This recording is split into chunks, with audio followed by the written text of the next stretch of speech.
All right, how's everybody doing? Welcome back to You Don't Know Ball, episode 50, the Big 50. Cheesin', glad to have you back after the first week NFL action. Again, I've been telling Hunter, I have so much to say today. I don't even know how to contain myself. The excitement is coming through because I've been waiting for this moment, and it's finally here. And honestly, I think a lot of the listeners are going to feel the same way.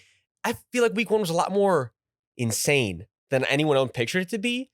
And whether it was for right or wrong reasons, some right, some wrong, absolutely insane. Where do you feel like starting, bro? Because honestly, that's the thing is I didn't plan on where we're going to start. I just know I have so much to talk about around any game. So I'm good to start wherever you want to go. I have notes for, I don't know. I feel like a big game I want to talk about. Did you watch the Cincinnati-Cleveland game? Yes. Okay, so let's talk about that first. So I watched it today. I was at the Bears game on Sunday. We'll talk about that later. But so I rewatched all the games, not all, most of them on NFL Plus. So basically my main takeaways from the games is the Browns look legit. Their pass rush looks legit. Their secondary looks legit. You mentioned that the wins were egregious. So, Burrow and Watson, when they were throwing the ball, it always wasn't the most accurate. But watching that Browns offense, they just looked so dominant. Like you could tell what they wanted to do. And also, they lost Conklin for the year. Their tackle, DeJuan Jones, stepped in and did great. Like, the fact that DeJuan Jones fell to the fourth round is a criminal offense to all the 31 other teams that passed on him. I could think of at least 5, 6. I can think of every team that could have spent a fourth round pick on DeJuan Jones. Why? He looked great. He looked great all preseason. Another thing, Elijah Moore for a second round pick, steal. Dude is a baller. Only thing I want to say, I have some more notes here, but we can get back and forth. Stefanski's one in his bag. You could see it with the play calls, the formations, everything like that. There's no really cause for concern for the Bengals here. They typically start slow. They are 1-6 in the first 2 weeks since 2020. So, it is what it is. The Bengals start slow. The Browns just look different. They blitzed. Jim Schwartz, I believe, is the defensive coordinator. That D-line was looking great. They had Myles Garrett playing on the inside. They're blanketed in the Bengals receivers. I don't know. I just love what I saw out of Cleveland today. When I watched them. Yeah, no, bro. So my thing was, and again, like I've been saying, I'm not surprised by this. I had the Browns picked. I think you did too, to win week one. We know the Bengals sometimes have a tendency, especially in the Joe Burrow era, to kind of come out slow. Mm-hmm. Again, the weather was terrible too. This was just going to be a slugfest no matter what. It's one of those games where, again, the score's like, 20, I get it, 3-possession game, but it wasn't great on either end. The Browns just got the ball moving on the ground, and that was killing the Bengals. Again, the Browns' rushing attack looks amazing. That was another thing is, the Browns O-line, they would like completely move the Bengals D-line. And it was like Chubb would just cut back and he's gone. Like, it happens so many times. Like, they're so dominant up front. Well, I'll say this too. So quick side note, because this was interesting to me too. We've been saying, Nick Chubb, we thought was going to get all the carries, if not all the carries, at least 3/4, 4/5, however you want to put it. Yeah. And here comes Jerome Ford, 15 carries. Again, you can see the clear difference in productivity, but I think it's nice to keep, your opponent off balance with that. And I know that's obviously Stefanski's tendency and what his belief is because, he's showing now it's like, it doesn't really matter. We're going to mix it in. You're going to have to game plan for a few different guys. And that's how it's going to be. So that's obviously what they're rigid on. We know Myles Garrett's still playing amazing. Not like that's a surprise. I mean, we knew that was going to happen. Also, Zadarius Smith also played a great game. So, yeah, to your point, the Browns D-line is just fantastic. The Browns right now, and again, I was telling you before the show, I'll say it again. If you ask me right now who's going to win the AFC, Deshaun stays healthy, improves just a teeny bit, like we were saying. But I think he's going to keep doing it. It was the win this game, I think, is the reason we kind of was reserved from seeing the top ability, what we know we can do. And, the Browns, again, they're just so well built. We knew this. This is not a surprise. The Bengals start shaky as well. We're not surprised by that either. I think they're going to bounce back just fine. Everyone tried making a story out of the whole thing, like, they benched Joe Burrow fresh off the contract. Yeah, no shit. That's the point. He's fresh off the contract. He got injured in training camp. Why would they play him if the game's over? I mean, that's just logical. Don't try to make a story out of nothing. The only thing I will say, and like this goes true for a lot of games, is the division. Like, it was a divisional game. So it is, can lead to seeding, especially in a very tough like AFC. The Browns just looked energized. Like, they looked like super ready to be there. So I hope this is a theme we see from Cleveland like going forward, because they look scary to me. Like I said, Watson rated 13 for PFF for quarterbacks. If he can be the 10th quarterback in the league, that's out of the top 10, if he can be 10, the Browns can do some scary things this year. No, they can't. A little other side note I had too. This relates back to the Bengals here.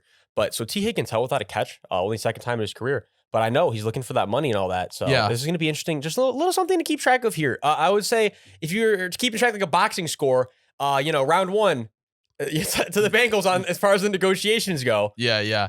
No, and also another thing too is like we didn't really get to see much of a deep game from either team strictly because of the wind. And it's like the way the Browns were moving, like if they can get that deep game going, I don't know how you stop them. No, dude, that I've been saying it. It's like there are.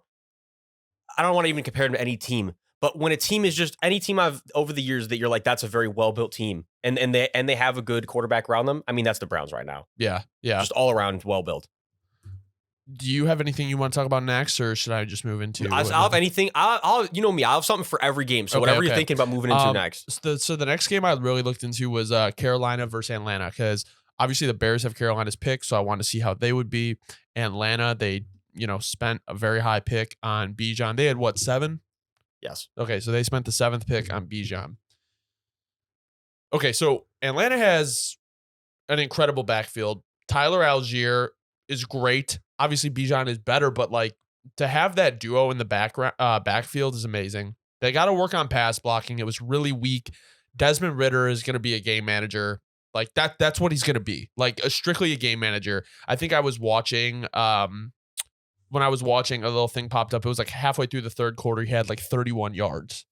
Like, I literally remember seeing the exact same thing, and I literally told my dad, I was like, "Do you see the same thing I'm seeing right now?" So as long as Tannehill, as long as he can be like Tannehill was in Tennessee, they can win a lot of games because the defense showed up.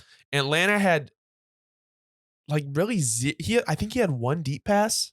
I think he ended up with like 100 between 100 and 150 passing yards, but they are underutilizing Pitts and London. I don't think London had a catch. Pitts had like 2 or 3. And it's just like you have those guys. The Falcons defense looks improved. Jesse Bates, who they signed from the Bengals, had 2 picks. Bijan was well worth the 7th overall pick. Like that rushing offense was already dominant. Adding him with pairing him with Tyler Algier was awesome. So I'll just quickly go over the Panthers and I'll let you go. Bryce Young was accurate, so we know. Hayden Hurst seems like just kind of like his little dump off guy. They don't have any playmakers though. They have no playmakers. Like their offense doesn't look like anything crazy. It's not bad, but the offensive line looked decent. But Bryce Young threw 2 interceptions this game, rookie mistakes, but they were both over the middle. Short quarterback. That was the main concern, I feel like, with him. No, that's a great point. So I'm going to try to touch on some things you can touch on too, just because, we're trying to keep it fresh over here. I feel like we got a good little thing going. We're kind of like, we'll combine on different things that we noticed. My thing is, bro, and again, call me crazy on this, but remember when Panthers fans, I feel like were very on my case when I posted something I think it was probably a couple months ago when they first signed him, with Miles Sanders, where I was like, this was just, especially for the status of the Panthers right now, a waste of money. It just doesn't make any sense because they paid him pretty good money for a running back. Yeah. Here we go. Let me just point this out. Okay, right. Here's Chuba Hubbard, 6.7 yards a carry. And here's Miles Sanders, 4 yards of carry. Miles Sanders had double the carries. They basically at that point had the same production. And we saw 2 in the receiving game. Chuba with 2 receptions. I know Miles had 4, but at the same time, I mean, obviously Chuba's not on the field as much. Right. My point is, and as I said, you could have gotten the same production, very similar production as we can see. I'm going to stand on it for the point of, as we know, the Panthers are not going to be competitive this year, right? I mean, let's just be realistic for a second. I'm just not understanding that signing. I'm going to stand on that. Just remind everybody, right? Because everybody said it was crazy. I'm just, this just is why you don't pay running backs nowadays, really, unless it makes sense. Like you said with the Falcons, back to your point with Bijan, makes sense, right? Bijan, because like you said too, the way the rushing attack works now. Well, the floor is now, even too with Bijan, you can line him up in the slot anywhere. We literally saw his receiving ability on display in this game with the touchdown. Absolutely incredible. His skill level is already, I mean, it's top tier. He's a top tier player in the league because of the athleticism he has. The ball carry vision he has. I mean, he's just insane. The Falcons, like you said, if Desmond Ridder literally can dismanage the game, they're a threat every single Sunday because of the fact that the rushing attack can take some time off the clock. And we knew this. We've been saying this all off season. I do feel like the defense looked a lot better though, and maybe is that because this is the thing. I need sample size though with this because this is one of those things week one. We don't really know how terrible is the Panthers offense, right? It's like it was bad this week. Was it because the Falcons defense is super elite and are they going to round out more towards the middle of the pack, middle low of the pack? Or is this really, are they like the floor of the league, right? So Yeah. it's like, I just need more sample size at this point with all that. I do agree though. Falcons defense did look really good. Yeah, I would like to see. I mean, like Calais Campbell, that was a big addition for the Falcons. I mean, he is older, but you're kind of getting more of that interior push and everything like that. I think in a division that's as open as the South, not people say open, but it's really the Saints and the Falcons to me. I don't think Carolina or Tampa Bay. They're sneaking. They're sneaking. We'll talk about It's up that to game Baker in a little completely. bit. Yes. Well, they're sneaking. We're going to discuss. Yeah, but I think this is really Atlanta's division to run away with. I would like them to, experiment a little bit more in the deeper game. Like I said, like you have Drake London, you have Kyle Pitts. Like it's kind of, if you're winning, it's good, but I just feel like you're underutilizing like very talented guys. But their pass blocking was just not good. It was not good this game. So I understand why they don't do it. But to that point, like guys freshly paid, I just want to say it little because I almost Caleb forgot. McGarry. Well, and Chris Lindstrom, terrible pass blocking. And these were guys that were top of the line last year. So no, back to what you were saying. It's because I totally forgot about that. But No. It's just that's just the reality. I mean, like looking at the pass block on PFF, they were ranked 28th for pass block. Now run block, they were 9th, and the run game was 13th. But I mean, Tyler Algier and Bijan Robinson, like it just looked great. And no, and also a little note I had too that I almost forgot about was and it's not just because they were former Saints. They balled out. Ask any Falcons fan. Caden Ellis, great game, and then David Onyemata, fantastic game. So Falcons defense definitely does look a lot better. Art Smith can cook. So you got anything more you want to say in this game, or should we move on? Nothing more other than I was gonna say. Last thing is just I know Bryce looked like he didn't look good this game. But we expected this. This is how it's a rookie thing. Give him time. You're going to see improvements throughout the year. The Panthers have a lot of improving as a whole to do. Also, I mean, you just got to look at do you believe in Frank Reich? I don't necessarily love that hiring. I've never been super big on Frank Reich. Well, again, did it inspire tons of confidence during the Colts tenure? Not really. No. And again, my thing I'll always say about some guys are fantastic coordinators. They're not great head coaches. He might be in that realm, and time's only going to tell at this point. Yep. All right, let's move on. So this is one of the more exciting games. Miami at Los Angeles Chargers. So just kind of quickly, the main thing I noticed was the difference between watching and obviously you said sample size. That's going to be a recurring theme here. This is week one. At the end of the day, we're overreacting to the only thing we've seen. Not overreacting, just reacting to one thing. And these things can change. But so the Dolphins are very fast. They're very fast. I don't know how you stop them if you have to be a young electric team. And the biggest thing I saw different from this year compared to last year is after that scripted sequence at the beginning of the game, the Dolphins offense still moved well. It felt like it was flat last year after that scripted sequence. I noticed they're getting a lot more push in the run game, which is nice. So a big storyline for this game was that, Tua has Kellen Moore now as his offensive coordinator. They got Quentin Johnston as the third receiver with Mike Williams, Keenan Allen. So they're like, okay, maybe they'll air it out a little bit more. Well, they didn't, because Herbert finished with 228 yards. And if you take away all the yak yards, which I understand is part of the game, but I'm just trying to make a point here. He only had 101 passing yards minus the yak. So it's a lot of dump off. And then Tua had 466 total yards and 315 passing yards minus the yak. So you could triple after the yak and it would still be true. I guess that's true passing yards. So my thing is, I don't know, Herbert's got this arm, but if they're not going to air it out, kind of what are you doing? Yeah. Okay. So my thing was, bro. So a lot of things to say, but I'm going to start with the Dolphins because, like you're saying, let's start with Tua, right? If the season ended today, Tyreek would be MVP, but Tua would be right up there too, because not yesterday, what am I saying? But you get my point. I had watched it yesterday, but you got it. Yeah. On Sunday, Tua was playing lights out, reading coverage almost Yeah. perfectly, minus the interception. But the point is this. He went absolutely crazy. Like you said, on week 1, it's hard to put up 466 passing yards. He did it. Fantastic. Yeah, obviously having Jalen Waddle and Tyreek Hill helps. But, it is what it is. The core as a whole was eating. They were spreading the ball. My main point on this whole offense, though, and I think it comes down to Mike McDaniel. Obviously, he's an offensive schematical. I hate the word genius in this position because I'm not going to say genius. He's obviously very elite at game planning for offense. He's put Tua in a position where every single week, Tua's going to be able to dissect the field, feel comfortable, move the pocket when it's time, give him different looks. And obviously, Tua and him are connecting very, very differently than he has with anyone else. Right. And Tua's playing at a level where, again, we saw this coming potentially, but I think now I'm thinking this is what we're going to see for a majority of the season. Not that we don't know, because as we do, the Chargers defense has a pedigree of being very poor. Yeah. And again, like you said, sample size, this probably is going to be just a poor sequence. The Chargers are going to be a poor defense all year. And this probably is going to be one of those games where the Dolphins are not going to play this every week, right? I mean, this isn't going to be every single week. But what I'm saying is Tua's going to be an elite quarterback this year, no doubt. If he can just stay healthy, like Tua's going to be in that conversation of like, if the Dolphins can be one of the best seeds in the AFC, I really think you were spot on saying Tua is going to be competing for MVP because a big part of it comes down to the situation you're in. And obviously the situation he's in with Mike McDaniel is perfect right now. I mean, yeah, no, I agree. And I think a big thing too is Tua looked really confident. And I said this, like, I want to say the pod before, like he's going to be, or just like in our social media stuff, he's going to be out there to like shut people up. Like think about all the shit. Oh, he doesn't have what Justin Herbert has. Oh, he can't stay healthy. All this stuff. Justin Herbert has been one of the most excuse-made quarterbacks out there. He's awesome. He's great. But there's always excuses for him. There's never excuses for Tua. There's always hate. There's always hate. There's always hate. So here's my thing.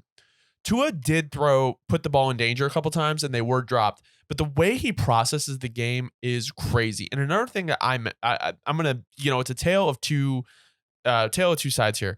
The Chargers D looked so suspect. You have Khalil Mack and Joey Bosa on opposite side of the line, and you can't get pressure against a Dolphins offensive line who had questions coming into the season and did not have Teron Armstead. He was out. It was so suspect. Staley is known for his defense. If they cannot elevate, what is the point of having him as the coach? Now, the Dolphins D also needs to step it up. But my thing is, this is Vic Fangio. His system's very complicated. They'll find their stride midseason. And when it really came down to it, Fangio worked his magic in the clutch. He was blitzing all the time, and he shut down the Chargers when they needed to shut him down. Fangio will snap. He will snap. And this benefits the Dolphins offense. This is similar to what happened when Sean McVay struggled the 1 year, and then I forget who he hired. He hired somebody, maybe Raheem Morris? Yes. Yeah, Raheem Morris to go. No. He hired Brandon Staley, right? No. Raheem was afterwards. Oh, okay. Well, anyway, basically, I'm screwing it up. But basically, my point is, he hired someone that he struggled with in the previous season, and it helped them get over the hump. And I think that's what they could do here. Now, like I said, I don't understand what was going on. I mean, the Dolphins defense was getting some pressure, and the Chargers O-line was graded as the top 7 for run and pass. They weren't 7th for both, but they were top 7 for both. So if that makes sense, you know what I'm saying? They were in the top 7. Anyway, my thing is, you have all that time. You still don't throw deep. A lot of your yards is yak. It looks like you can run the ball a lot better. The play calling is better. But it doesn't matter how good your offense is. If your defense is suspect and your head coach is a defensive head coach, he's got to go. I was going to say, so let me, because I almost like, not like I forgot, but I got off subject and I kind of didn't make the main point too about, this is the thing with the Chargers. Like you're saying about, and I agree completely. The offense was very, not too exciting. Yeah. But I agree with the game plan. I'm sure if we were to get Kellen Moore to ask him right now, well, why wasn't it, downfield? What's going on with that? He would say, like, well, look, the game plan was achieved, right? We know how dominant the Dolphins offense is. If you keep them on the field a lot, they're going to probably score more points. They're so speedy. You don't want to give them, you want to take as much time off the clock as possible. I get it. They did that. Then to your point, here's my thing. The defense fucking sucks. And when Staley's the defensive coordinator, and his whole pedigree is, I've been around a bunch of great defensive minds. The defense has sucked. Like, Chargers fans, like, start the fucking petition. What is going on? If I was a Chargers fan, I would have no words. Like, dude. Every year, it's the year they fix it. Like, every year. That's the thing. Like, okay, and I'll tell you, I actually, like, I've literally been through this. That's why I get so passionate about it, is as a Saints fan, there was an era, I don't know if some people had forgotten, but where Drew was putting up 5,000 yards a season and defense was allowing like 36, 35 points a game. The Chargers aren't that bad, but God knows this defense sucks. Especially like you're saying, the names they have on this defense, inexcusable. The product's inexcusable. The offense does their job. If they had a 50% product consistently, there's no chance to be a playoff team. They don't have it. Brandon Staley doesn't do his job. And he gets paid a lot of US dollars. You know my thing? He's getting paid a lot of fucking money to do this. I don't know what's going on with the Chargers. But it was bad. Chargers fans, let me know how you're feeling. It was real bad. So I don't really know what else. I mean, it was a good game. Like the Chargers. Okay, I will say this: the Chargers to me looked like a better team than they did last year. You could tell they were just more fluid, and I really think that has to do with Kellen Moore. But they got to figure out the defense. Exactly. They got to figure out the defense. That's the offensive coordinator. Right. Like, the identity of this team is like the identity of this team is that Brandon Staley's an idiot right now. Basically. But I mean, it's like get it together. All right, let's move into the next game. So I watched this one today. Tampa Bay at Minnesota. So Tampa Bay snuck out a 3-point win against the Vikings. And this is what I will say. Minnesota's run game is not going to be anything special. They got some yards and everything. They got some push, but Alexander Madison is not Dalvin Cook. And I know Dalvin Cook wasn't the most efficient runner last year, but they're just not the same caliber of player. They're not, regardless of if Cook has lost a step or not. Cousins had 3 turnovers, 2 of them being fumbles. They had an interception that the corner made a great play on, but at the end of the day, you have 3 turnovers. Their passing offense looks nice. People can get open. I mean, Jay Jettas, Addison looks like the real deal. Their D-line can create pressure, but this is a Bucs team that is getting older. People aren't too confident in their head coach. They got Baker Mayfield starting, and they let Baker Mayfield get hot. They let him start Cook. Oh golly. They let him start Cook. They let Baker start to bake. So the Bucs D is still good. Devin White looked like an animal. They're not going to be, no matter who they play, whether it's the Chiefs, the Bills, the Dolphins, anybody in the AFC, they're not going to be an easy team to beat. They're not going to give up. Their secondary, to me, was better than expected. They didn't grade that well, but playing the Vikings, like, the receivers are top tier. The run game is meh. But if they're playing a weak defense, the wide receivers are still good enough where Baker can air it out. He's going to be Baker. So, like, he's going to move around. So, it's like the Bucs can steal a lot of games this year. No, they absolutely can. And again, the thing about this that makes it so tough, and I promise you, I'm not trying to like spin this in a negative way. I mean, you tell me how you feel, because this is one of those games where I don't even know. This is like one of those where I don't even know what to say, because there's really not. Like I said before this last show, on last show about this game, I was like, if the Bucs go into Minnesota, right, and give them problems on offense, I'm gonna know what kind of year it's gonna be for the Vikings, right? Yeah. Right. But what's crazy is that's not really what happened. Like, the Vikings played a good, here's my thing, seemingly a good game on offense, but then you have all the turnovers in critical situations. It's just stupidity. It's just you can't have a moment. And the Bucs didn't do it they didn't do anything crazy. They just took advantage of the mistakes. They didn't light them up. They didn't. So the Vikings just folded the game completely, right? So it's like they didn't get shelled, nothing crazy. No. But again, I think that I'm just going to change my statement. I think this might be the kind of year it's going to be for the Vikings, right? Because it's like, here's my thing. It's like, we had said Kirk's getting older. And I think this is like the product of Kirk getting older. He didn't play horrible. Right, it's he just played like good. It's just the little critical things that happened. Yeah. And it's the close game thing. Everybody's been saying, I don't want to harp on it. I've actually been avoiding it because I know every single outlet is going to say the same thing. But we've been saying this since last year. It's, everyone's been saying it. The close games, it's volatile. It's volatile. They proved it again today, right? They're on the wrong end of it. And I think the worst thing about this was just you need a huge favorite at home week 1. It just sets the really bad precedent for the rest of the year when you fold it. And they folded it in a really crucial way. And I think my thing is too, like, people talked about those 1-score games last year. This is one of those 1-score games that didn't go your way. So, like, maybe you're going to see a more realistic thing of what the Vikings are. Like, so I don't know. I don't really know if there's much to talk about. Kirk Cousins graded 15th overall in quarterbacks last week. So pretty much what he is, a top 15 quarterback, but he's not 5. He's not top 5. He's anywhere from 15 to 6 whenever on any given day. So, the Vikings got to start looking for the next guy, unless that's Jaren Hall. Doubt it, but No, I was going to say, dude, final note on this game, just because I almost, didn't mention him. How could I forget? Mike Evans, you already know, he's a Hall of Fame guy. Yeah, and yeah. he's produced with anybody. You got to give him a shout out. I mean, he started eating later in the game. Yeah, no, he's bound to do it eventually. Yeah. Like, it's just, like the one year I had him in fantasy on accident, I was like, oh, I don't know how I feel about this. Is this theory falls off? No, Nope. like he's going to give you like 15 a week. You're No. like, it's just one of those high floor guys. You're like, it doesn't be anything crazy. I'm going to get a good week from Mike. All right, so moving into the next game, Jacksonville at Indianapolis. TUA is so fucking good. They ran a well-balanced offense. The run offense looked good. The offense can definitely be electric midseason. It already looked very fluid for like a week 1 team. Calvin Ridley's him. He's going to be a huge focus of the offense. You could tell very early on the connection between him and Trevor is very strong. The one thing I will say, though, is the Jags O-line could definitely struggle against like elite fronts. The Colts have a good front, but like nothing like insane, and they were getting pressure on Trevor. Kind of moving over to the Colts side. The Colts run game is non-existent. It's not existent. JT is a big factor and would definitely help with Anthony Richardson's progression.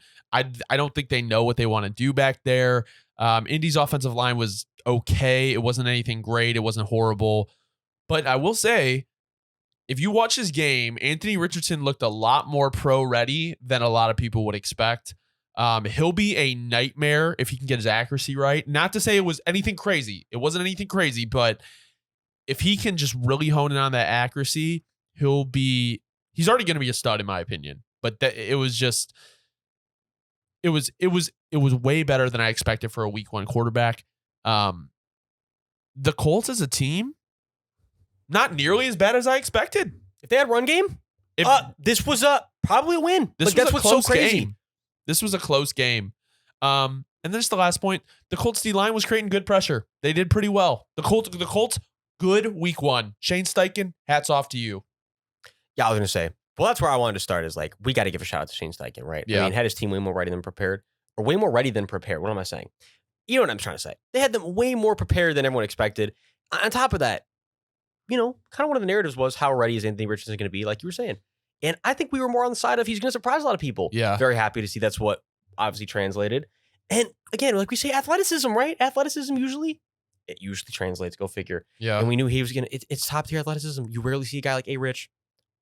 Go figure. But I will admit too, surprised with the result. I mean, I didn't think it was going to be this crazy week 1 because like I was saying, even the pick from, I'm going to guess my guy up right here a little bit, Tyson Campbell. I said before the year, he's going to be top 5 corner. Everybody called me crazy.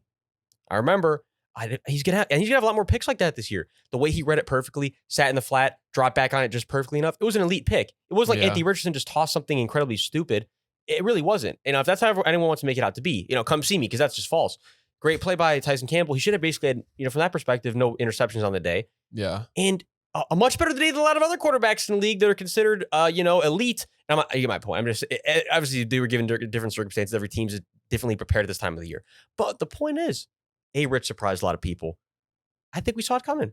So, we weren't too surprised. Love it. And like you're saying, too, what you were saying last week, the Jaguars, I think, are looking like they could be the number 1 seed. It doesn't matter that it was just because I think the Colts are much more prepared and much better than we expect them to be. The Jaguars' defense is, I think, going to keep getting better and better. The offense is already elite. And T-Law, T-Law is an animal. The receiving core, I just love the receiving core. You've got a lot of different types of pieces. They are very even on the rush attack. Yeah. Obviously, Travis is going to be back number 1. But Tank and, Tank is getting carries to Trevor Lawrence, gets read options. Like, it works. Another thing, too. Was too, well, I would say last thing. Just the last thing on the Jags. Josh Allen, most underrated player of the week, right? Like 3 sacks. I don't really think I've heard anybody talk about Josh Allen. Clearly he's going to be, at this rate, competing for the sack title at the end of the year. Balling out.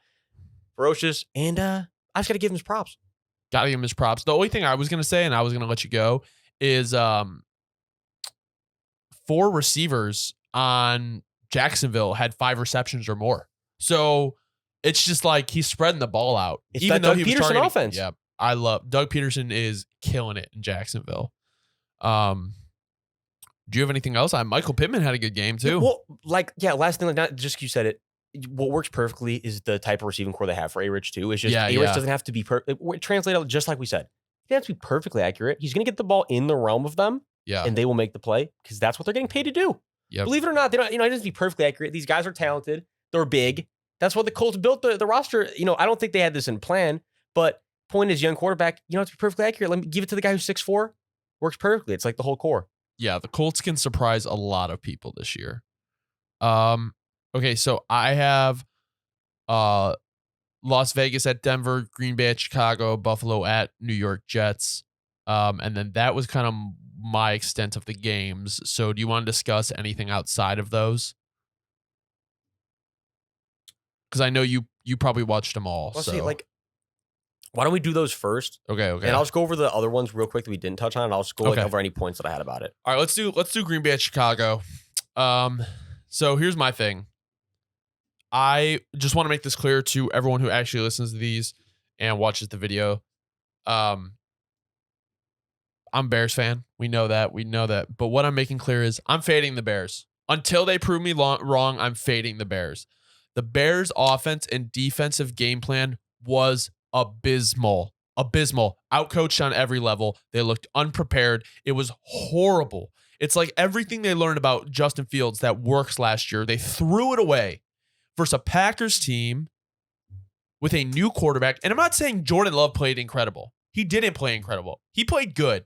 The win was not because of him. The win was because the Packers are a better team. And I'm not going to lie, I have my question marks. I thought the Bears could come out and perform. They didn't. The Packers came out and punched us in the mouth. Going for it on 3rd and 1 in your own territory, not getting it, then going for it on 4th and 1 and not getting it in your own territory, setting the Packers up for them to score. The Packers were so good on 3rd down. It was ridiculous. Outcoached at every level. Aaron Jones was the best player on the field. The Packers defense was decent. Jordan Love sailed some throws. Justin Fields, they didn't really let him throw deep. And when he did, he connected with Mooney. The main highlight of the Bears, Roschon Johnson, their 4th round pick this year, the running back from Texas, looked amazing. The O-line, absolute shit. They allowed 25 to 26 pressures, I believe. It was 25 or 26. The Bears defensive line created 6 pressures all day. Just a shit show. I actually did not know that stat. That's actually just depressing. It's disgusting. And we passed on Jalen Carter. I'm fading the Bears. Fade the Bears. The coaches need to figure it out for week 2 because this is garbage. We're going to get eaten alive by the Bucs D line. And then we're staring down the barrel at 0-3 versus the Chiefs week 3. So, yeah, just pathetic. Just a pathetic showing. Pathetic effort from the Bears. Dude, it's like I don't even know where to start with this game, but I'll start with this. Eberflus is officially, until further notice. We said the Flus juice is the production has been put. It's the done. Factory. There's a warrant out for whoever owns the factory. Like it's a mess. And on top of that, he's officially in the same category until further notice as Brendan Staley. Oh yeah, is he a defensive fraud? No, he is. He is right now. I think their game plans are so vanilla. They're not blitzing. Like, what are you doing, dude? Now, say the philosophies thing. I get it to an extent. But they say the number one strength to have in life and anything is the ability to change, right? So it makes Belichick so fucking good. Some days in crucial games, he's been blitzing the shit out of people. Some days in crucial games, he literally won't throw one blitz. But the point is, you don't know what's going to come, right? Well, like you said, when you're playing Eberflus, you're going to get a lot of time in a soft pocket. You're going to be able to game plan for that. And it's clearly been the fucking MO whenever people play the Bears. The Bears have been getting shelled for how long now? It's been the Eberflus tenure. And from the outside perspective, right? That's who I'm blaming. I'm sorry. I'm to the point where it's like, as a coach, you got to start taking credit where it's due. And my thing, too, is Justin, as far as what I expected, he didn't look great, but he made a leap, I feel like, from a lot of games last year. And you would like to look at this as positive and harp on, that the Bears offense wasn't right. The Bears offense was not good. The O-line was not good, but at least, Justin made a few plays and he didn't look as good as we expected, though. He missed some throws, though. He did miss some throws. He missed some reads. That's what I meant. He missed wide open guys downfield, like not throwing the ball, like he didn't see him. I don't know what was going on. Well, that's my thing. I was gonna say is like, bro, like we were saying before we started. Again, there's been this discourse of right, why is there's no deep shots? Like, why is this happening? And I'm saying I think what's starting to happen is from an offensive coordinator's perspective. It's like I can only call you so many shots and you don't make before I'm going to start just calling layups because you clearly don't want to take the deep shot, right? Like you're passing it. It's like a 3-pointer where you're just pump faking it. And that's kind of like Justin right now. He's pump faking and then just driving to the lane. And then there's a defender in the lane in this case because the flat or whatever he tries to go to by the time that you miss the open read, right? Someone's coming down to defend your second read, third read, and then the play is dead.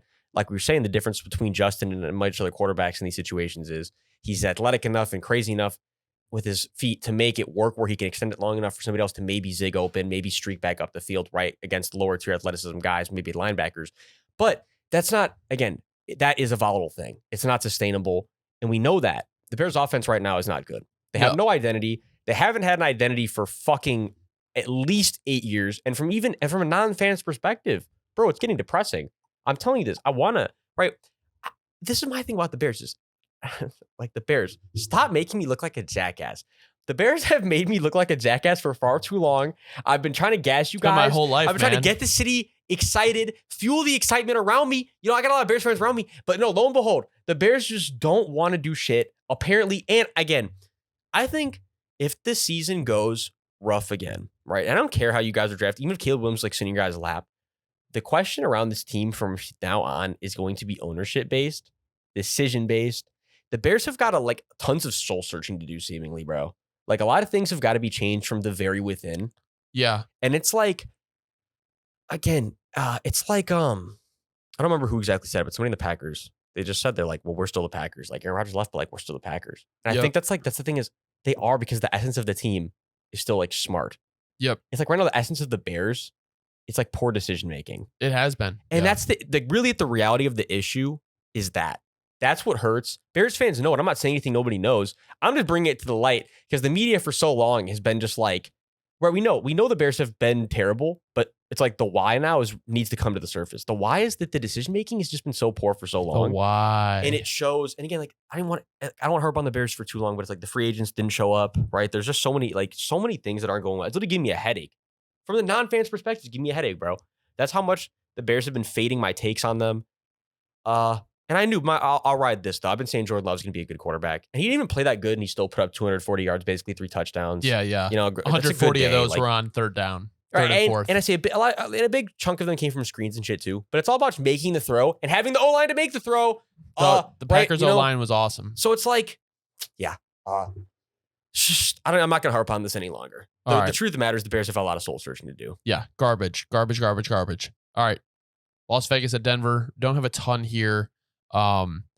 Basically, my main point with this game is Jacoby Myers can really eat as the wide receiver too, right behind Davante Adams. There's a reason he played well as the number 1 in New England, like sitting behind Davante Adams and being that skilled.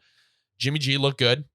Jimmy G has these moments where he looks good, has these moments where he doesn't, but overall he looked good. Vegas definitely can be better expected. What really surprised me about Vegas was their defense. Their defense played so much better than I expected. I thought the Broncos were going to just kind of rip them up. I thought that Vegas was going to be one of those teams where it took a while. I think the culture's been set by McDaniels. I think it's been set.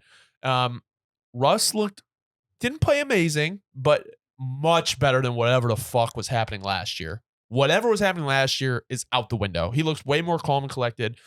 Javonte Williams, as he recovers, he can definitely be a weapon by midseason. The Broncos D kind of just look meh. It just kind of look eh. But main takeaway from the Broncos, the team just looks competent with Sean Payton. Like it just looks like an NFL football team. No, they do. I'll say at the same time, it is sad from the perspective of like, right. My thing is, I'm going to start with Russ. Russ did play a much better game and very rigid on. You can tell Sean Payton is in his head in terms of he's like, dude, if I go to the sideline after doing some dumb shit with Sean there, I'm going to get ripped up. If not today in the meeting room all week. Yeah. And it's like, I'm going to be very, very cautious with this ball, right? Like that wasn't there before. It was literally Broncos country. Let's ride because I know I'm not going to get disciplined by this dude. And by this dude, I mean Hackett. Anyways, that's what you see Hackett on the sideline. This dude, like he just, like, kind of love him. It's hilarious. But you know what I'm saying? It is just funny. I literally went to Jesky yesterday. He's just a funny guy. He's just looking at me like, you got to be a funny guy. Anyways, Yeah, so Russ, much more rigid on being disciplined. But that's the thing is, second half, too disciplined almost. No explosive plays. The offense just went to shit. I think they had like 45, 50, 47 passing yards. Ugh. Right? Nothing. And my thing is, right, yeah, they got to figure out this balance of, Broncos country can't ride anymore. But like, we got to see a few, give me a few deep crossers. Give me a few, Russ has got to take a few shots a game. That's Russ. Like, we just can't take this all the way out of Russ's game. And I think that's why they lost this game. If I'm being completely honest, that's what it comes down to for me. But yes, let me give the Raiders some love. I wasn't hating on them. I was not at all. I just had they had a poor record in my simulation. They have a tough schedule. If they can prove me wrong, hey, I'm all for it. Nothing wrong with that. I just didn't expect them to come out as prepared. No, absolutely not. But they did. And Jimmy G is just kind of a low-key hooper. I don't know what else to say. He's just a low-key hooper. Like it's like, yeah, you're not going to start him on any given day. Like maybe with not being your sixth man. If you can't. Like if you got your starters, you're not gonna. But if you got to throw him in under weird circumstances, like, yeah, he's like Lou Will, I guess, is like my NBA comp over here. I don't even, I'm spitballing. But yeah, the point is, the Raiders surprised me. Jacoby Myers balled out, like you said. Raiders defense, a lot of guys, making big improvements. Divine Diablo had a great game. I got to give a shout out to him. Great game, making a huge jump from his rookie and sophomore year. Raw name. Yeah, raw name. We know Max Crosby's a beast. Had a great game. Yeah, I think, but my baseline from this game and my main takeaway is I want to see the Broncos stop being the team that plays a good close game and competes on defense. Yeah. Even though I still agree was a little underwhelming from what we know from what they can do, especially from the secondary. But yeah, it's like, stop being the close team, especially now Sean Payton's there. You got to get over that hump. You got to give Russ a few deep shots a game. That's all I ask. Yeah. Yeah, I'm interested to see what both these teams do. Right now, the Raiders sit at the top of the AFC West. I don't think anyone ever thought that. I mean, it's 1 week. That's so left.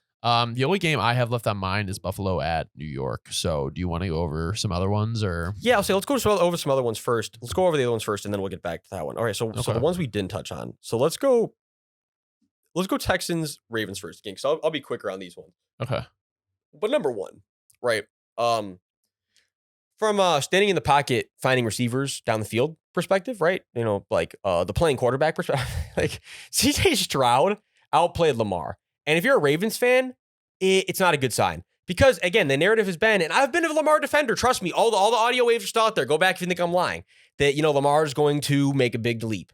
And I've been very rigid, like Lamar's going to make the leap, but just be patient. Give patience, the new offense, the passing offense.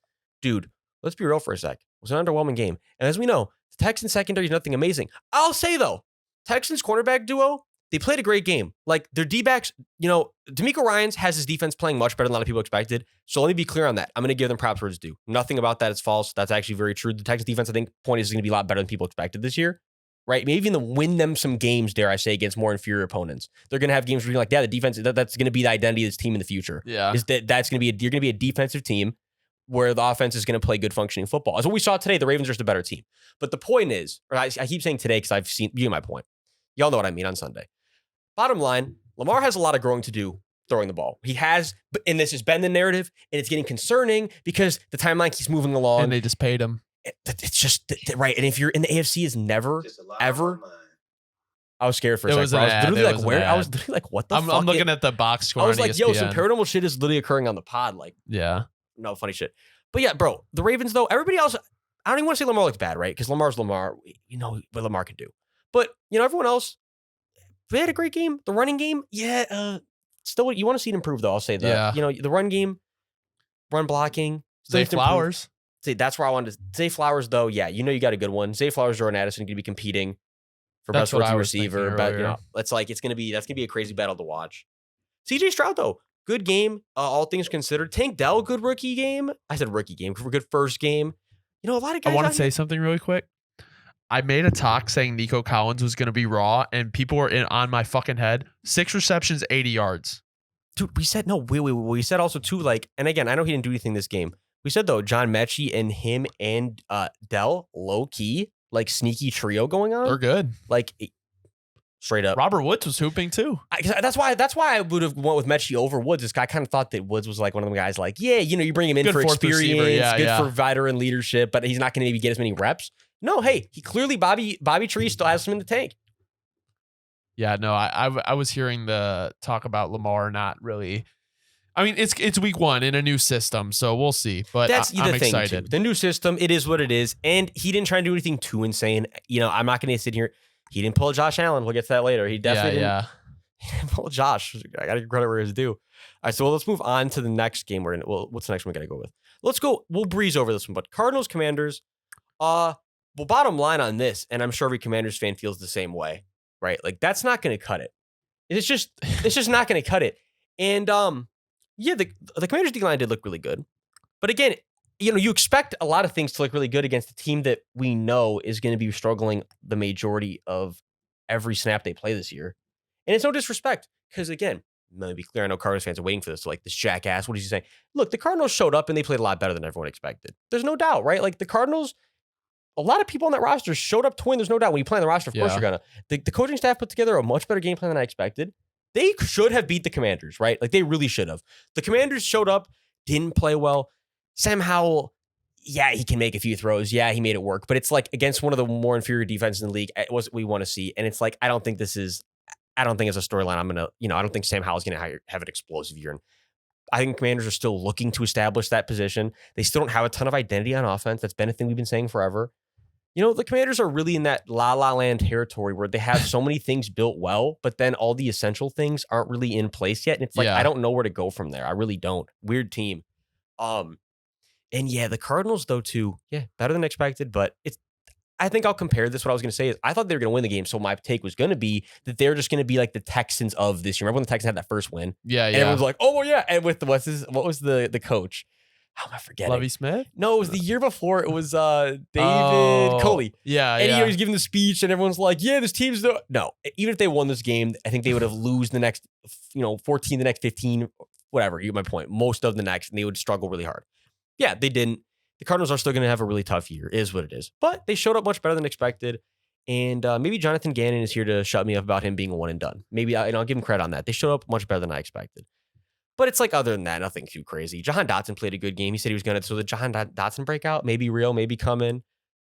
James Conner had a great game too. I could give James Conner a shot. James Conner played a great game. He's going to eat on that skill desperate team. I was say, if James Conner just wants to bust off a few runs this year, if you drafted him in fantasy, you actually might have had the most low key, crazy. I drafted him. Steal of a pick. Yeah, like I mean, you got him probably much later than you. Like, they just went like you targeted him. It was kind of just like, yeah, he's gonna hoop for you.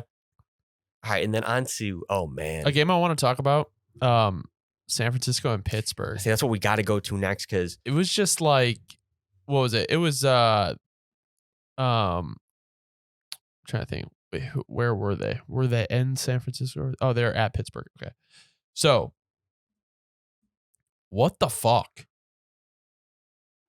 Dude, let me start with this one just because. Right, go crazy, man. Because you're going to cheese at this one. Yeah. Well, I remember. Hold on. Actually, I don't remember. We can literally pull it up right now, but I'm not petty. But I think a lot of people had some very mean things to me. Things I can't say on this show. They had a lot of mean things to say to me, those Steelers fans. Because I said, I picked believe it or not, guys, like the Steelers are not some elite team yet. Everyone has this. There is this weird narrative that formed around the Steelers this offseason. And I just don't. I usually don't fall for the false narratives. I do every once in a while. I will not lie. I'm not perfect. But I didn't fall for the whole Steelers are in a randomly elite out of nowhere narrative. I thought the Steelers are going to be what they are. A team that still has a lot of good fundamental pieces, good trenches. We don't know how we feel about Kenny Pickett. The receiving core we don't know how we feel about. Certain pieces of the defense you definitely don't know how you feel about. And the product showed up exactly as we expected in terms of, against a really good team, they're probably not going to win most of those games.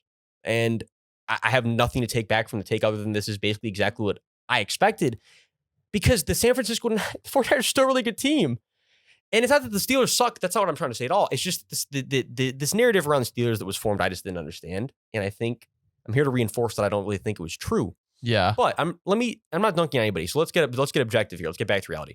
The Steelers passed the ball way too fucking much, right? You make Kenny Pickett throw the ball 46 times. Well, also, you ran the ball 10. Why the fuck is Broderick Jones sitting on the bench? Yeah, that's dude. There's so many variables. Again, the way Mike Tomlin is as a coach, just clearly he probably had a few not even disciplinary things, but too many false starts, too whatever. And he's like, dude, fuck off. Like you got to sit until you learn type shit. Everybody approaches these situations differently. I feel like Mike Tomlin's very rigid on the side. Yeah, they of ran the ball 10 times. It's like that. dude, they sold Kenny Pickett out. It's a terrible game plan. It's not going to work. I don't care about this whole today's NFL thing because yes, passing the ball is really, you have to pass the ball a lot. You notice you are all the best passing offenses. They counter it with a really good run plan where you don't know if it's a run or a pass. That usually is how it works so well. They didn't do that and the Steelers haven't done that. The Steelers completely lack that component of the offense. You don't ever worry, is this a RPO? They don't make you think like that. The offense is very vanilla. The game plans are vanilla. Steelers fans thought that was going to change. Again, it hasn't. A-Rob was your leading receiver. Right. The George Pickens breakout, I'm like, I want it to happen, but if this is what the offense is going to look like every week, it's like, kind of like nobody's going to have an opportunity to break it on the offense. TJ Watt, though, all world. We knew this. The one bright spot on the Steelers. I'm sure everybody's been saying. And then let's move over to the Niners. Give them some credit, right? You got a guy. Like Brock Purdy, you got a guy, right? Like, you don't need Mahomes to win in this league. It helps. You love to have a guy. You love to have a top 5 guy. You love to have a top 7 guy. You got a guy like Brock Purdy and a roster like the Niners. There's no doubt they could win the Super Bowl this year. Everyone knows that at this point. It's not like I'm saying anything surprising, but you got a guy. And it's like, what was the question? Do you got a guy? No, yet. The Niners got a guy. And McCaffrey, all world, And I think I've been saying for years now, too, is Ayuk is going to be a better receiver than Deebo Samuel. Deebo Samuel will hit his peak quickly. He's going to start resigning from that. Okay, right. And that's exactly what's happening. Not that Deebo Samuel's a bad receiver or anything. No, Deebo Samuel still is very talented. You get a good weapon, versatile guy. But Ayuk's the better receiver. Ayuk's the guy that's going to be getting double teamed in the red zone. Ayuk's the guy that is going to beat out the X corner. I mean, that's just kind of the reality of what's happened with the Niners now. What you're saying, though, too, the new O-line pieces honestly didn't play very good at all. The O-line replacements, really not that good. The Steelers' defense just got shelled out. Yeah, TJ Watt. He played well against Colton McKivitz, but I don't know. I don't know what happened, man. But the thing is, the Steelers, no time of possession taken off the clock. You just keep giving the Niners time. Yeah. With this offense, it's going to wear you out. It's exactly what happened. TJ Watt was the top-graded edge. Oh, I have no doubt. And again, we knew it was kind of like, TJ Watt's going to be elite no matter what, but is he going to be able to come back and still produce the same? Oh, well, clearly he's one of those guys who just kind of is like, yeah, an injury was just more time off than it was a setback. Like, look who's the number 13th rated edge. We were talking about this when he signed last off season, that it's all about situations. Like, yeah, it is like, it's situational league. Yeah. The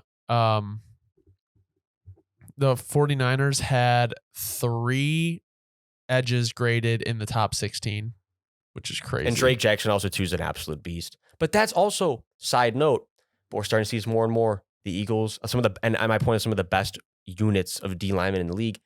And the Saints too. Saints are also fitting into this category. It's a very rotational system. Like, whereas guys are getting on the field fresh. I think we're getting past the days of having, and let me be clear, if you got a guy like Myles Garrett, it's different. You keep him in all game. I'm not saying that shit's dead. Of course, that's still alive. I'm not stupid. Yeah. But in terms of, if you don't have a guy like that, and you have a bunch of very good guys, a bunch of good, talented guys, a group of guys that have different good skill sets, you mix them in because they're all fresh then. It's like, this is kind of the new wave of pass rushing almost. A good elite group of guys that take up a very big chunk of roster space, but it's worth it because you need it. You need depth at pass rusher. All right, on to the next one, bro. Thinking we'll just glaze over to, Saints Titans, because there wasn't too much to talk about with this game. And again, as a Saints fan, the reality is this is one of those games where the Saints decided to make this game harder. I think not hard it has to be, because the Titans are a formidable opponent, right? They are, and they play a lot better than I thought they were going to play. But we gave away the opening kickoff right on the 20-yard line. So we gave them the ball right away. They took 3 points from us, and then they get the possession second half right away. So we're already losing the possession battle. So my thing is too, that better not be a theme this year, is more dumb plays. That was my main thing with this year, is we just got to take away the dumb plays, the fumbles that are unnecessary, right? Fumbles to the goal line, all this stuff, right? I don't want to see the year start that way. It's like, let's fix that. Let's not make that a theme, because that's that's just not the play, right? Like, that was every Saints going to tell you that was the Achilles heel, and actually it has been for a while now. It's just dumb, untimely stuff. Whereas on the other hand, the Titans, minus Tannehill's just terrible throws. I mean, don't get me wrong, the Saints defense was making plays. Adebo made a couple plays, and Marshawn made a play. But the reality of the situation is, and Marcus May made a play too. Well, it was also off a tip. It was a crazy play. Reality of the situation is, right, Tannehill played terrible. And the Titans, Mike Vrabel, no. We're going to have to move on probably quicker than we thought from Tannehill. And this is definitely last year, at least. I'm saying like in terms, or at most, I guess, however you want to look at that. Like this is not going to last much longer. The Titans, again, like the Bears, me in that soul searching realm where they're going to have to figure out where they want to go from here. You got the 2 young quarterbacks. Who's going to get the start? What direction are you going? You got to figure it out, though. Derrick Henry's only getting older. DeAndre Hopkins, though, looked really good. He had great coverage played on him all day, but DeAndre Hopkins can still, run good routes. Still got good hands, no doubt about it. Danico Autry had a great game. Also, because Trevor Penning played absolutely terrible, but he was getting pressure all game long. On the Saints side, I'll say Carl Granderson's the guy I'm going to give a shout out to. Carl Granderson, one of the most underrated players in the league. He had a sack. Actually, might have had 1.5 sacks. Let me double check mine. Yeah, 1.5. Tons of pressure. One of the most underrated players in the league. So I got to give him a shout out. Who else deserves one? I'll say Demario Davis, my final guy. Demario Davis had a fantastic game. He's been an all-world linebacker for a while. Yeah, Saints, though, I think Saints and Titans are both now officially in like the underrated team category.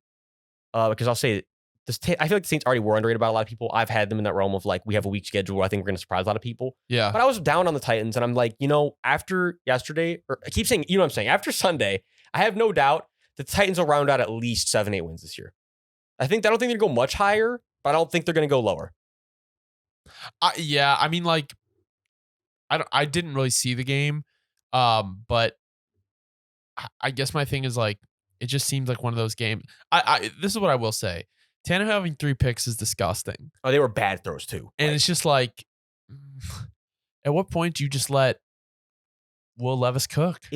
That's my thing is I want to say this, bro. If Will Levis played that game, especially the way Saints have been for years, and it's a lot of teams like, it's not just the Saints, where when you're playing a guy that you have so little tape and little understanding of how they play and tendency on, they'll surprise you if you plays that game usually. Like even if it's something that shouldn't have happened, like because you don't know how to play them, I think they would have almost had a better chance, like just throwing in Levis at midway through the game, or like Malik Willis with the read options or something. Because Tannehill, it was to the point where he was borderline selling the game for them. I mean, our defense was making a lot of good plays too, and we were getting a lot of pressure, which was the reason. Like, don't get me wrong, it's not like he was just errantly throwing it.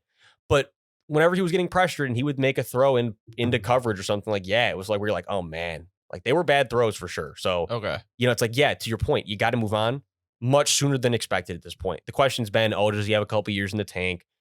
Can the Titans ride out his era? Like, no. You got to figure it out now, or somebody's going to lose their job. Yeah. I don't really have much to say. I was able to see the game, so no, we'll move on. We'll move on. Bet. Because this one, I've been excited to talk about this one and sad at the same time, but we have to give credit where it's due, and the Rams deserve some credit. Yeah, where do we start with this one? I'll start by saying I was very high, and we've both been high on Geno Smith. Oh, Rams Seahawks, high on Geno Smith this offseason, right? And that was he finally. Right, he's one of the weirdest cases of quarterback ever. Like, he finally took 8 years to get over the hump, 9 years, and he got over the hump, and now he looks like he's a Pro Bowl player perennially, like he was or not perennially, but he could be one of them guys that just sneaks in and over because that offense is so well built.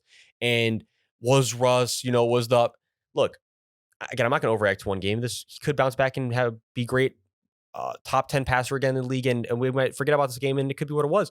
But on the other hand, right, he played a very poor first game of the season.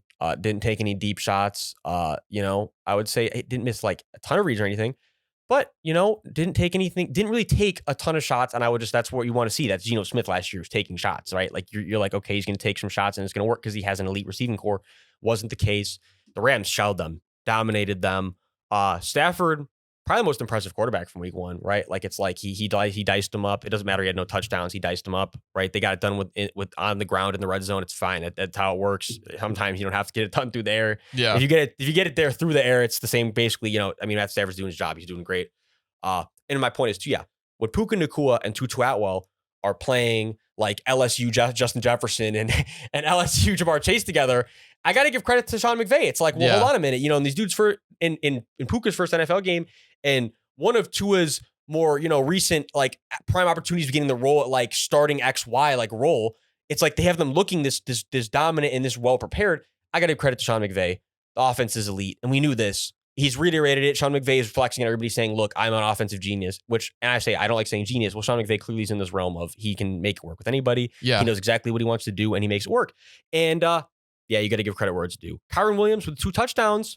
Kyron Williams looking like a sneaky fantasy option. Just got to sneak that in. If you got Kyron Williams somehow on fantasy, or not somehow, but if you got lucky in terms of that, you're sitting on a good product right now. The reality situation is, the Rams are looking like they could sneak out anywhere from like 7, 8, 9 wins this year if they keep playing like this. That would be interesting. And then on the other hand, it's like the Seahawks keep playing like this. Are we looking at like a 5, 6 win regression? Mm-hmm. Where I'm like, right, because that was the big fear.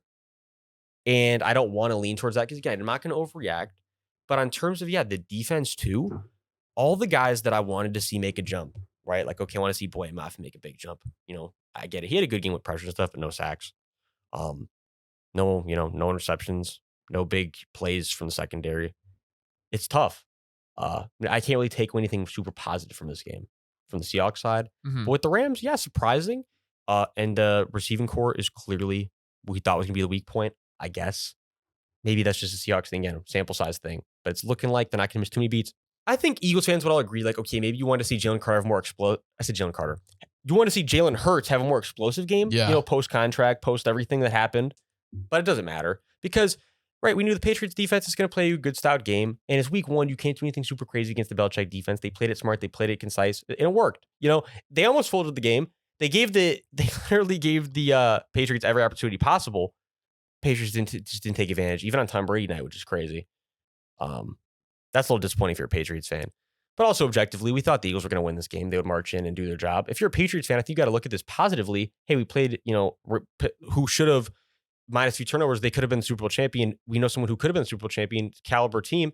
Hey, we played them really well, played them really tight. Mac Jones played a really good game after starting the game like shit.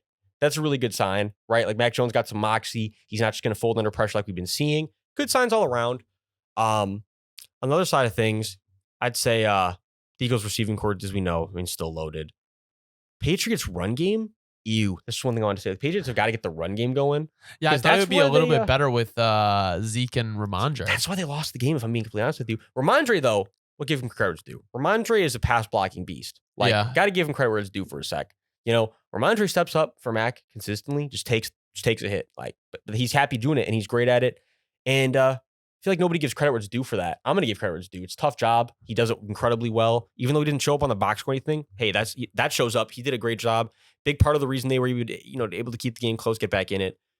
Yeah, tough loss for the Patriots, though. Also, one of my notes I wanted to say is random, but I remember when Josh Uche was coming in the league a few years ago, and he's been dominant for the Patriots now last year, and it looks like he can have another really, really good year this year. He had a sack this game. Josh Uche, when he's coming out with Chase Young, it was a thing where he was the only defender that year in college that had a higher pressure rate coming out of college. And everybody was saying, well, he only gets on the field like a rotational thing. He's only on the field 30% of the time. This guy is the guy who's going to have a better pro career than Chase Young. Just watch on it, just bank. And everybody who's that are like pro scouts, like people that are out very in the loop. And everybody, casual fans of the comments, we're all like, even probably me at the time was like, this is insane. Like, what are you talking about? Like, how is this guy going to outproduce him? I'm saying, lo and behold, I know it has to do with Chase Young being injured a lot, right? But the reality situation is, as of right now, that take is accurate. The Josh Uche is outproducing Chase Young in the pros.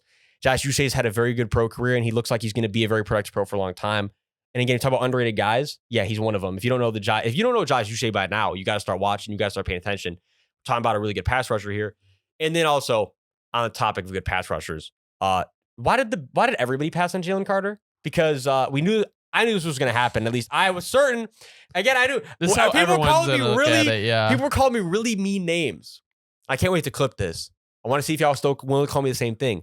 I said there was no doubt. It's obvious. I swear it's obvious. If you were watching football objectively and not subjectively, a lot of y'all fall into that trap. If you were watching the football objectively, you knew what you were going to get with Jalen Carter. It wasn't anything crazy. A lot of y'all got subjective. But he's doing what we knew he was going to do.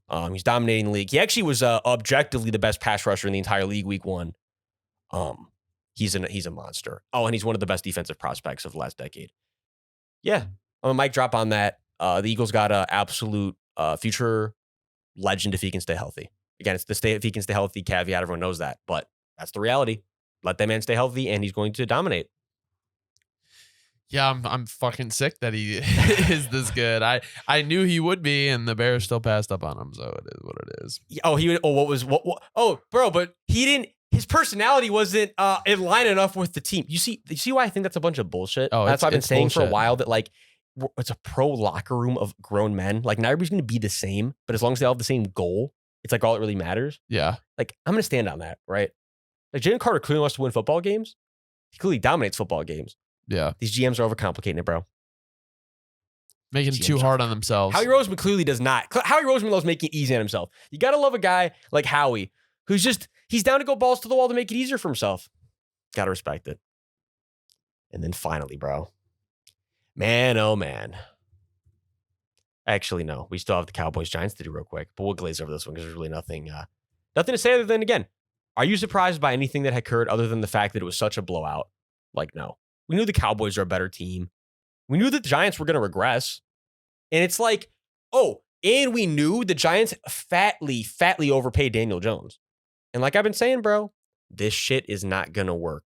We knew it. This isn't going to work. This paying QBs. Oh, go fucking figure.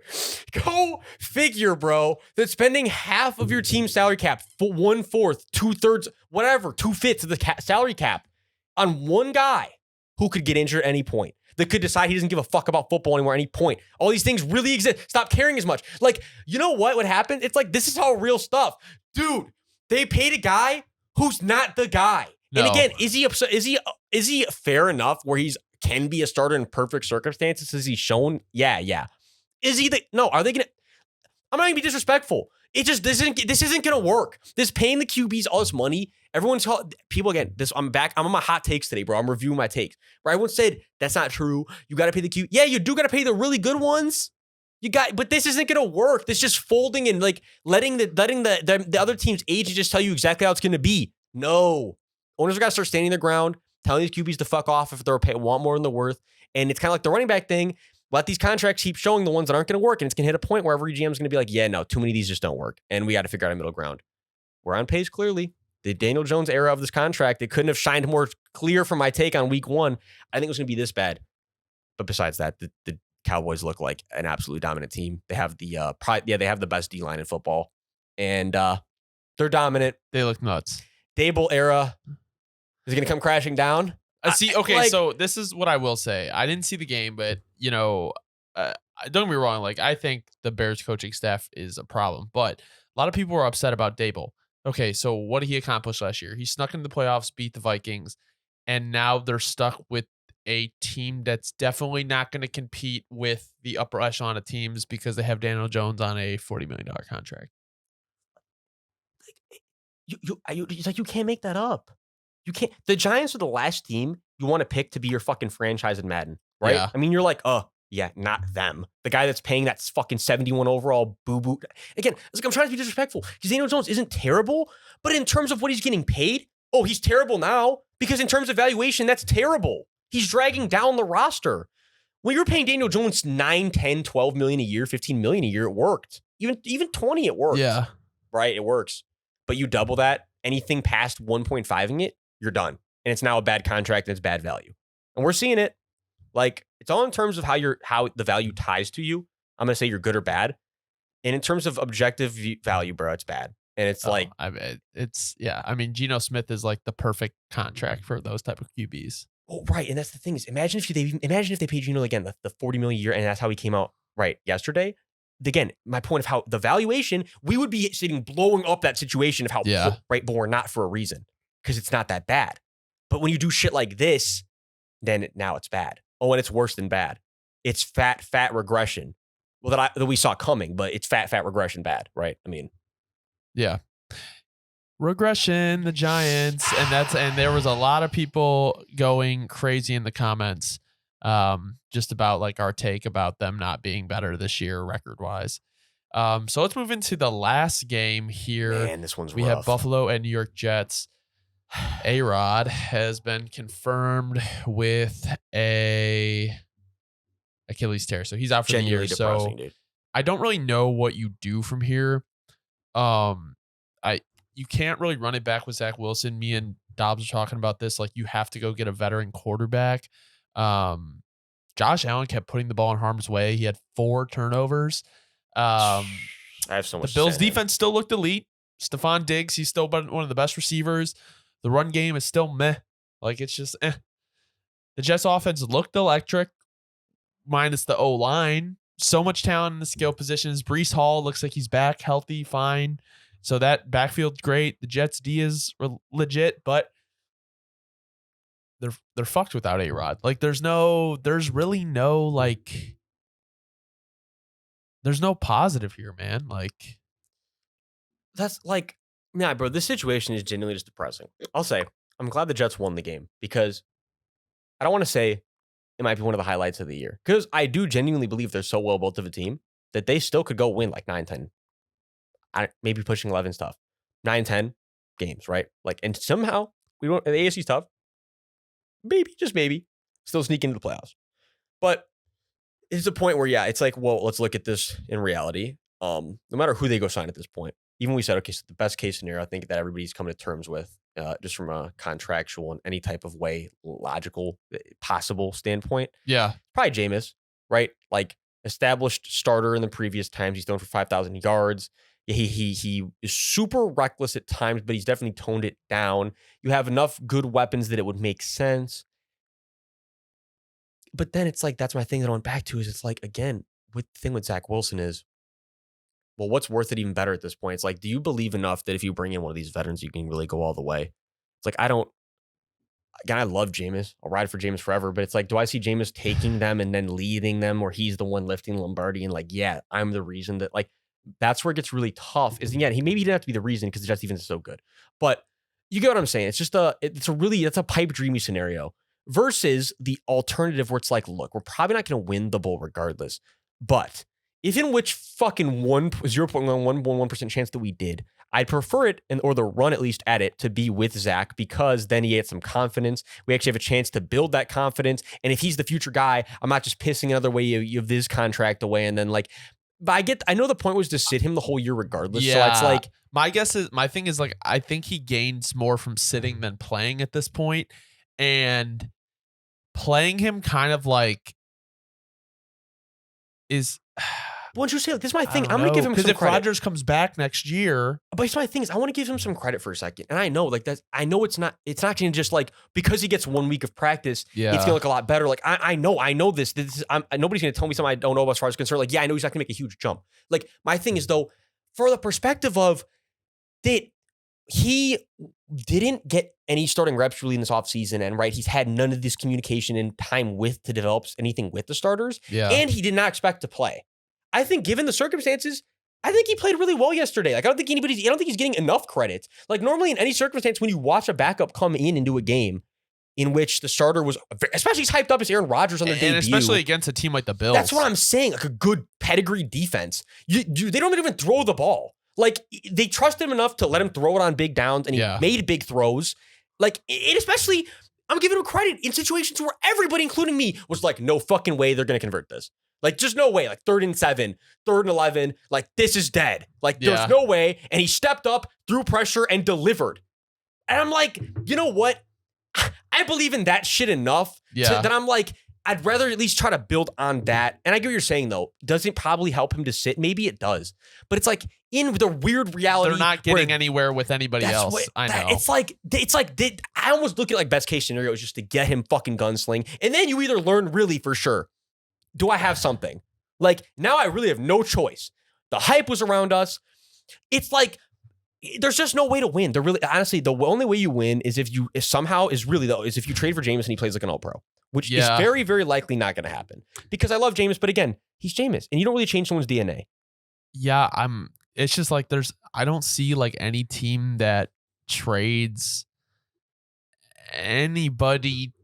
Tannehill, you don't want Tannehill. It's like that's probably best case scenario. As apt as it is to say that probably is, I'd say that actually, or everyone's been saying Dorian Thompson-Robinson, but let's be realistic for a sec. I love DRT or DTR. I don't think he's ready.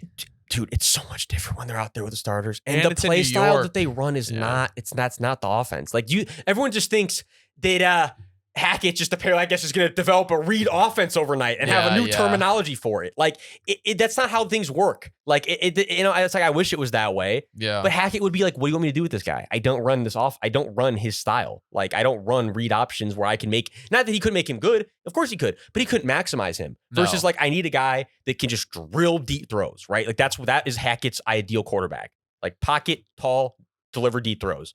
And it's like, you bring DTR, it's like you're almost disbenefiting him and yourself. Yeah. Well, that was week 1 of the 2023 season. A lot of crazy things. And it's probably going to get a little crazier because there's a lot of stuff up in the air right now. But thank you guys for listening. This has been You Don't Know Ball, episode 50. We'll be back week 2. Yes, sir. And if you enjoyed, drop a like, drop a sub. We appreciate you so much for sticking around. Thanks so much as always. Y'all have a great rest of your day.